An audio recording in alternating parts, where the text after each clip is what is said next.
Welcome to Popternative, where we dive into topical discussions from the worlds of pop culture, social media, and sports.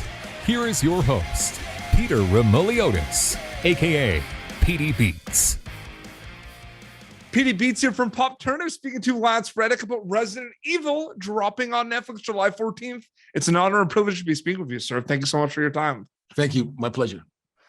The thing that kind of comes to mind with this series, Lance, is you have an opportunity to get the original Resident Evil fans of the franchise, the movies and the games, and now some new fans can come in and watch it that maybe not familiar. Is that something that comes to mind with this series for you specifically?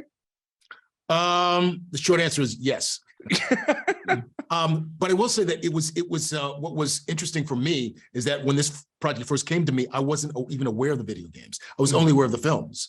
Yeah. So what drew me to wanting to do it was what was on the page, and I had the good fortune of being able to read the first 7 episodes before I even went in to talk to anybody about playing the role.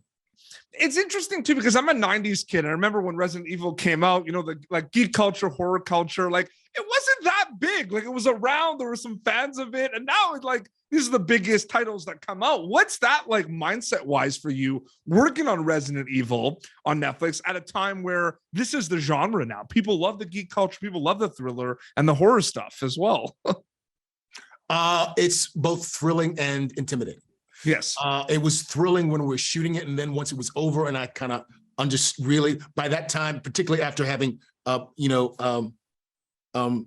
tapped into the character from the games in my performance, understanding how huge the Resident Evil video game franchise is and how iconic the character is, then it was just kind of a little scary. The sci-fi geek culture is always there for Resident Evil, but a big part of it, especially with the video games, people got really scared, is the horror component of it. You're in one of my favorite horror movies out there with Monster Party. I love that film so much.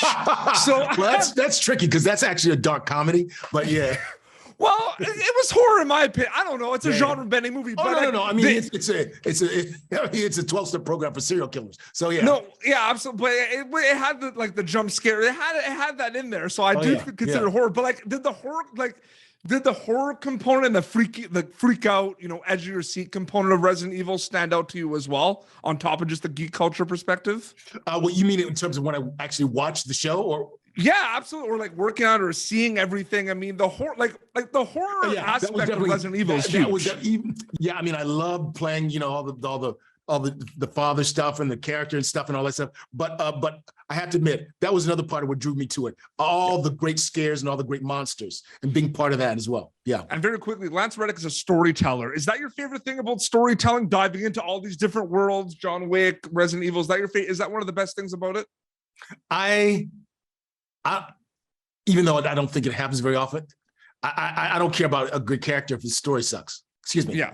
But no, absolutely. No, it's very true. What are you hoping they get out of it when they get to watch Resident Evil dropping July 14th on Netflix, Lance, when they get to see it? I just hope that they love the show and they want to see more. Yeah, absolutely. No, for sure. Lance, thank you so much for your time. July 14th, it's dropping on Netflix, Resident Evil. It's so great chatting with you. Thanks so much for your time. Thank you. Thank you for tuning in to Popternative. Make sure to check out our past episodes of Popternative on YouTube. Be sure to like Popternative on Facebook and follow us on Twitter. This has been an Autograph Communications production.